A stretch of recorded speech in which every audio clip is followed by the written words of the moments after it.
The world of fintech is evolving constantly, and we at FinTech Diary try to map these trends for you. My name is Amol Dete, and my guest for this chapter is Rajesh Raju, Managing Director of Kalaari Capital. Kalaari is one of the top venture capital firm, and Rajesh is the veteran in the investment domain space. He has worked for more than 2 decades in this domain. Rajesh is working with Kalaari Capital since last 12 years, and earlier in 2001, he worked with Merrill Lynch. Rajesh, glad to have you. Thank you, Amol. Glad to be here. First and foremost, my very basic and a soft question to you, Rajesh, is how's life being an investor, Rajesh? Do you sleep well? Uh, Interesting question. It's definitely not a soft question. Uh, Life as an investor, been doing this for nearly 17 years. It's always exciting to be working with young entrepreneurs, exciting ideas, breakthrough ideas, emerging sectors. That's the excitement part. But building or help building companies in India is definitely not an easy journey. But that's the thrill of it. You see, the seeds that you sow in, blossom, and that's at the end of the day more than returns and making personal wealth. I think companies prospering and doing some exciting things is what brings satisfaction.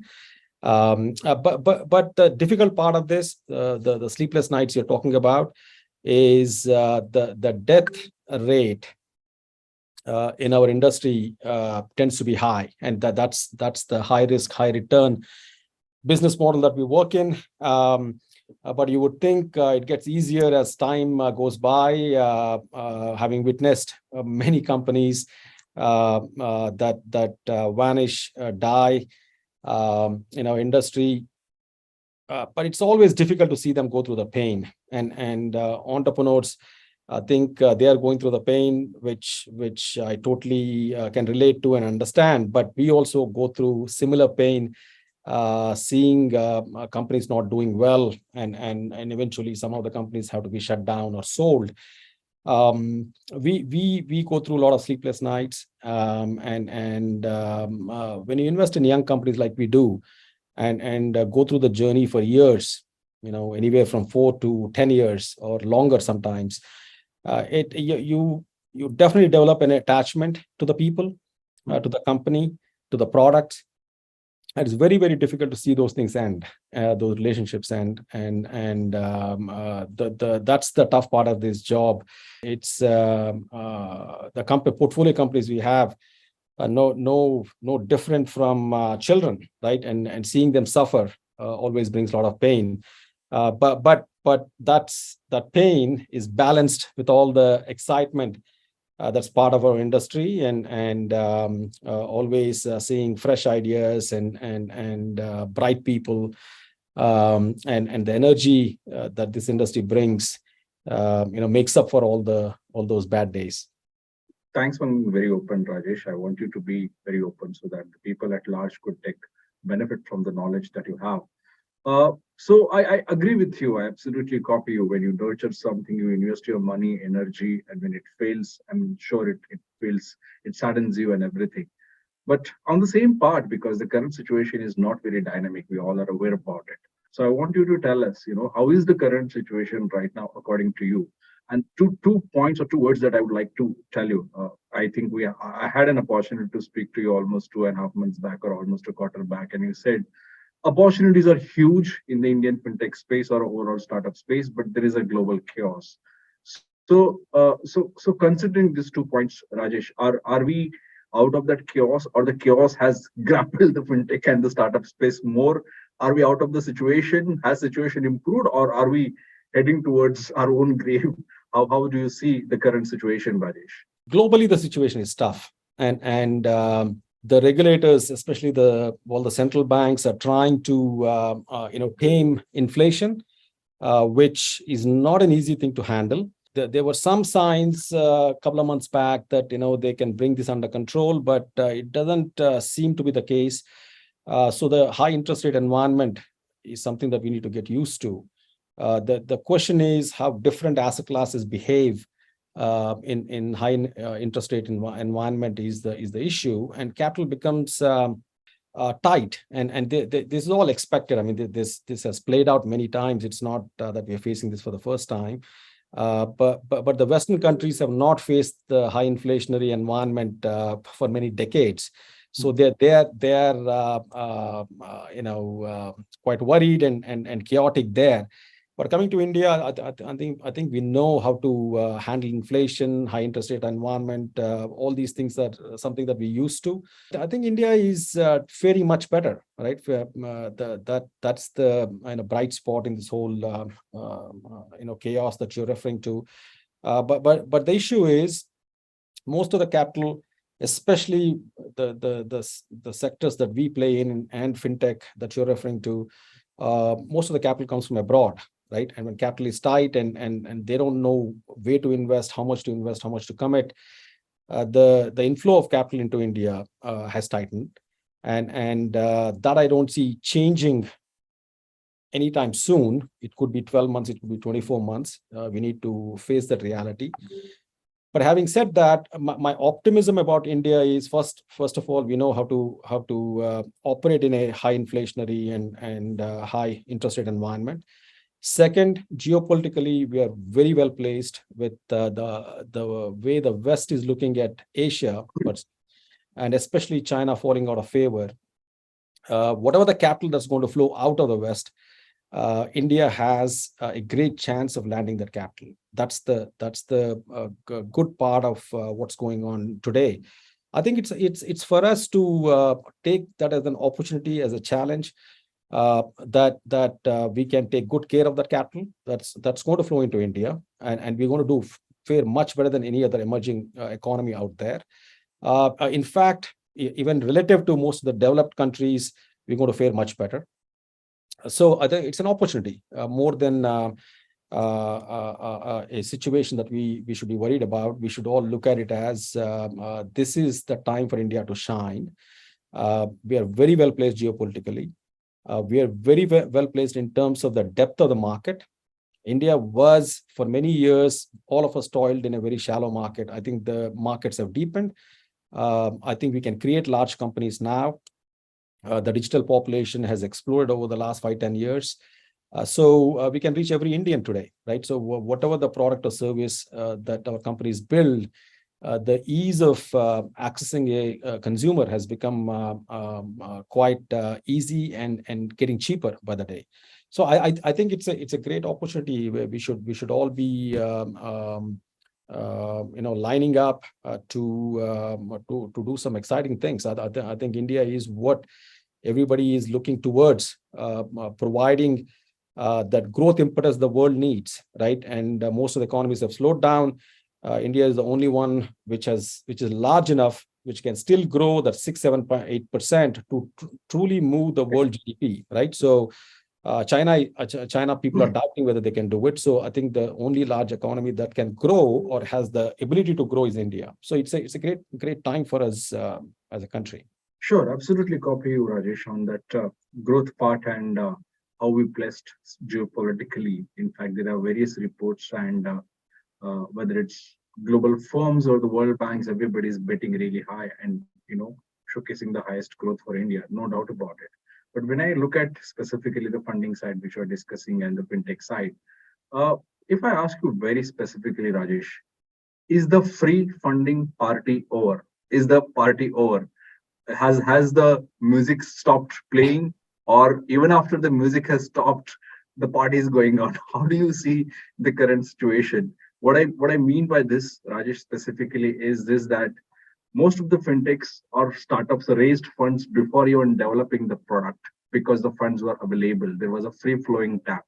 Is that over now? See, I mean, the free flow of capital that we have seen over the last 3-4 years, yes, that is over. But this is not a shock for someone like me, at least, who's been doing this for a long time. These ups and downs happen every so often. Every 4, 5, 6 years, you see these things, and we are going through one of those phases, right? So it's not a bad thing for this to happen, right? I mean, I think we have lost touch with reality in a sense. More the respect for capital, I think we have lost touch with. And when I say respect for capital, this capital has to be converted into some value, right? And that value for the company, value for your customers, eventually will build the returns that we are all hoping for. So I think we sometimes lose sight of the fact that this capital is there to create value. This capital is not there just to pump up valuations, which don't truly inherently have value. So that correction actually helps entrepreneurs, investors, and the overall ecosystem to take a step back and clean house. And that's in a way, it's a good thing for the ecosystem, right? I mean, and the thing is, unfortunately, this is not the first time it has happened. It will happen again. Give it a year or two. Again, the capital will start. The India hype has always been there. Will be more actually in the future. So there, this craziness, we have not left it behind. It's going to happen again. I can assure you that it's going to happen again. And we're going to be sitting here 6-7 years from now, and then again going through a bad phase again, right? So I wouldn't pay too much attention to the phase we are in. I think good companies will do even better during these bad times, and shallow companies with not a great product to offer or not a great service to offer will get washed out, which is a good thing overall for the ecosystem. Sure, I'm sure, with your experience, you could see the market really well. And your analogy of, changing markets after 4-5 years, could be quite accurate, Rajesh. But, tell me something in terms of the valuations right now. Suddenly what has happened is we saw a great rally where everybody wanted to become a unicorn. We had a number of unicorns. In fact, we crossed a number of 100. And we suddenly stopped talking about the numbers because a couple of fintechs became Sunicorn after unicorn, right? Because they lost their values. In fact, a couple of research firms and leading institutions have kind of slashed the valuations of the leading unicorns and the fintech companies. So I want you to know, how do you look at this whole valuation game right now? And what is the strategy that you at Kalaari have adopted as an investor to look at the whole valuations of the fintechs or the startups, Rajesh? I mean, see, compared to other tech companies and online companies that we invest in, to tell you the truth, fintechs are the easiest things to value, right? But during hype cycles, people get confused with valuations, and there is no benchmark, there's no metric on which these valuations are based, and expecting these companies to deliver 100, 200, 300% growth every year is just unreal, right? I mean, they just that doesn't happen. So valuations are always expectations of the future performance, right? And especially in the tech world, it's never about the past. But the future forecasting that you do on where this company is going to go and what the journey is going to be is the whole future is confusing. But in fintechs, the sector is easier to forecast the future than most of the sectors, right? And the benchmarking and the metrics that a fintech company is going to deliver, and upon which you value them today about the future the deliverance of these results is reasonably much more can be done more pragmatically than other sectors. But if we are making mistakes in forecasting fintech companies, then God save us all about other sectors, right? Fintechs are easier to value than most sectors. Right. But what is your strategy now? Are you still investing heavily? Are you still evaluating the companies that comes to you very aggressively? And have you changed your own parameters of maybe looking at the companies now? So it really depends on the firm. We have always been a little bit more on the conservative and really have not chased sectors and chased valuations in the past. So it's somewhat easier for us, and especially the way I look at companies and try to be as much as possible a fundamental investor. That has not changed. I think the evaluation pace in terms of the number of companies we look at, the number of companies we invest, all those things have not changed much for us. It's somewhat easier the stage where we are at, right? If you're a later stage investor, I think a lot of those people have stopped investing or at least slowed down investing. At the early stage, it's somewhat easier for us, good or bad times, as long as we have capital to look at companies. I think the valuations are much better now, much more reasonable at the stage we invest in. And our journey starts now. If you're investing or evaluating a company today, we're talking about 5-10 years journey from here. So we know that the good times are going to be back. And it's in fact a great time to invest today. And build the company slow and steady for the next 2 to 3 years, and the capital flows will again start. I think the companies that you invest today will be in great shape when world recovers and capital flows into India again gets healthy. So yeah, I don't think much has changed, at least the way we look at companies. Sure. But not just the companies that are there in your profile or your portfolio specifically, but otherwise, I see a lot of companies are on block. Specifically, the number of fintechs are on block, and they're looking either to be acquired by someone or maybe consolidate with someone else or something like that. Is those discussions going on? Are you seeing such consolidations happening? Are you open to maybe buy or acquire some of the companies because you have your own strategy of investing into the companies? But now there are some unicorn companies, or there are some already well set companies are also ready to be acquired or ready with the stake to sell. So are you looking at such situations and opportunities, Rajesh? Yeah, so I mean, we have sold some companies over the last year, and our companies today are looking at some smaller companies, not any large companies to acquire. A company with capital and profitable can take those chances in acquiring other companies, and we always encourage our companies to add a new product line, add a new tech platform to their existing mix. So those things will happen, and this is a great time to consolidate. And consolidation is never a bad thing, right? And that's the only way the froth gets cleared. So consolidation has been happening for the last year, will happen for the next 1 year for sure.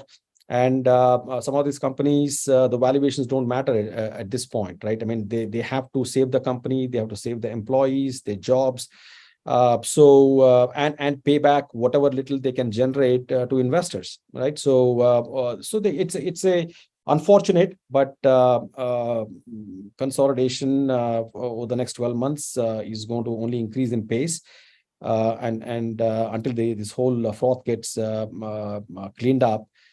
We will continue to see that, and some of the companies also are forced to focus on profitability, right? So not every company is on the block. Some of the companies who've been losing money, they do have some capital to survive long enough to get to profitability, and that brings a lot more sanity into the ecosystem in focusing on the metrics that matter.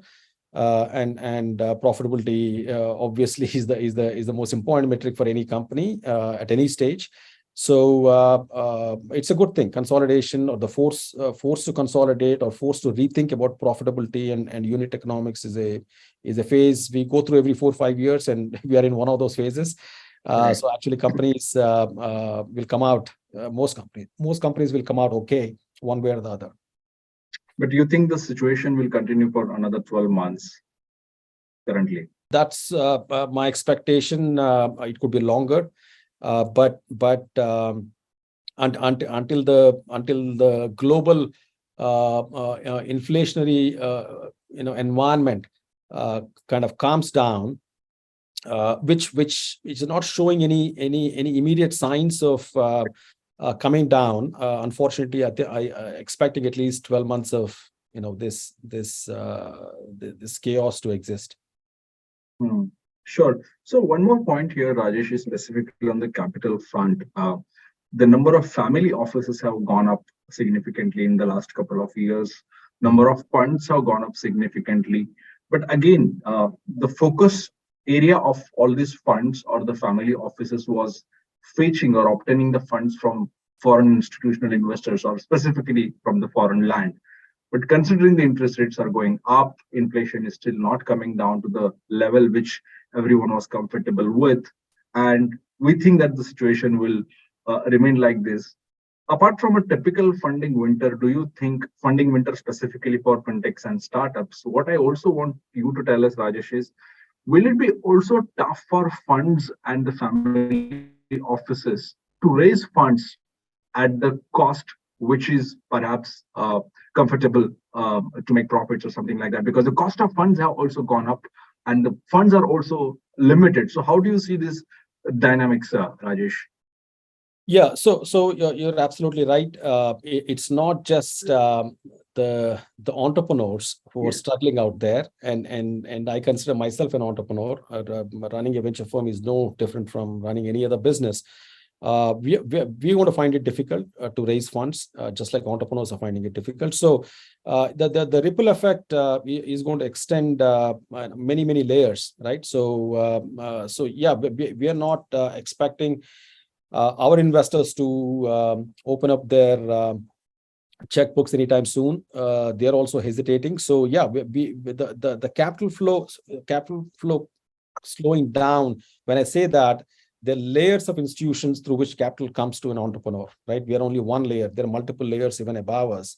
So all those layers are getting affected, right? So I think. I hope the central banks can figure out how to tame inflation. Unfortunately, the history tells us that taming inflation is not exactly a known science. So we will have to see. I mean, the big problem is when you have inflation, you raise interest rates, and borrowing power goes down, so people spend less money, right? That's the whole science behind why interest rates go up when inflation goes up. But unfortunately, the wage inflation is so high that people are still spending money, and even though products and services are costing us more, even with the high interest rate, they're still spending money, right? So that's the result of the wage inflation. I think the wage inflation has to come down for the overall inflation to be tamed, right? So so when and how it's going to happen, it's very difficult to predict. Sometimes these issues have remained for years, right? It's unpredictable. So let's wait and watch it. So the caution around capital is going to be is going to remain uncertain for some time to come now. Sure. I noted your points, Rajesh. So one more point now here. I think I'm done with specific questions about the funding thing and all. But any particular segment, business of fintechs, you think will make a big difference? Because we have seen a great rally in payment space, but again, they did not make money, majority of the fintechs. Then everyone moved to the credit side. Again, it became very competitive. And you know what happened to the BNPL, we all are aware about, which in fact encouraged RBI to come with digital lending guidelines. Yeah. So the market is very competitive. So going ahead, maybe next 2 to 3 years when the situation is challenging, regulators are a little active. What kind of segments will perhaps work and attract the investors, Rajesh? So as a sector, keep tech aside, just the financial services is if not the largest, one of the largest sectors globally, right? So that's an industry which has been around for centuries, and it'll be an important industry for centuries to come. So the whole money flow that the financial services industry controls is extremely important, and it'll remain important. The question is, how do you apply technology to make financial services as an industry more efficient? And unfortunately, we tend to focus only on a couple of things that we can touch and feel or see some companies do, like payments and lending, right? But there are so many other aspects to financial services, especially technology around financial services, to make it truly efficient. These banks and large financial service institutions have been around for decades and centuries, and they still use antiquated technology. So there is a massive amount of room. For example, a company like Signsy, what we have, digitizing and making the whole workflows more intelligent and efficient and optimized. There are a number of really solid companies trying to do that. It's not just payments and lending, right? Payments and lending also, we jumped into that, and we made it better. I mean, because of the payments push from a lot of the startups that they may not be doing well now because there's not much margin to be made in payments. Yeah. But these companies, in a way, made payments very, very efficient. We are one of the best payment industries in the world. I think India is considered a top-notch country for payments. So in a way, we push the system towards efficiency. That's one thing. And lending has always been a really high-end product for Indians, and the lower end products are all informal products. So again, lending, I think we made it much better to bring most of the lending into the formal sector. But there are a lot of issues in terms of how we went about doing it. I think lending is still a massive industry, and now with most of the Indians having internet and smartphones, now we're at 900 million people. That's going to go across 1 billion soon. So the lending also will get more efficient. So the efficiency of an industry is very different from a few companies that we hear are unicorns and stumbling, right? That doesn't mean that the ecosystem has not improved. The lending and payments have improved dramatically. They'll continue to be great areas to invest. The question is, whenever you invest, it's not just about the massive opportunity that is out there, but how are you going to monetize that massive opportunity, right? And that monetization, the first principle, you have to go back to the first principle. How do you make money, right? So that is something that we all need to rethink. In addition to that, I mean, a lot of folks have dabbled in wealth tech. I think that is, as Indians get more and more wealthier, and as we approach that $5,000 per capita GDP, I think that space is going to explode. Retail investments in stock market, mutual funds, all these things will just accelerate at a massive pace, right? So that's a great space. No big company has come about, but that's another space to watch out for. And these are all a question of timing, and a lot of the timing revolves around the macro economic principles, right? So you can't force fit something when we have $2,500 per capita GDP, where most of the Indians are trying to put basic things in place, food, clothing, and shelter, right? So and transportation maybe. So for them to move and experiment and do other things, they need to have some disposable income, and that's coming. I think India is going to be a massive industry in most of the fintech areas. You just have to worry about, is your business model set up just to scale, or is the business model set up to scale profitably, right? And once that fundamentals come back to entrepreneurs, I think all the fintech sectors are of massive opportunity. Sure, quite meaningful thoughts here, Rajesh. I'm sure the fintechs watching this particular segment will be really benefiting out of your thoughts. Before I let you go, just one quick softer question again, Rajesh, is what motivates you, and specifically when you look at perhaps Credit with their offering you loans, Cashkaro offering you discounts, and Sciency doing KYC here and there. All such portfolio companies, doing so well and perhaps coming back to you. How do you feel? I feel great. We started the conversation with what does this job entail, and when you see your companies grow and become household names, the satisfaction is enormous, right? My first investment in India is a company. It's not even a tech company. It's a pharmacy retail company called MedPlus. I got off the board many years ago, and we sold our stake in that company, made decent returns in that company. But as they expanded, you never lose touch with neither the entrepreneur nor the company. I still speak to Madhukar almost on a weekly basis, even though I've been off the board for 10 years.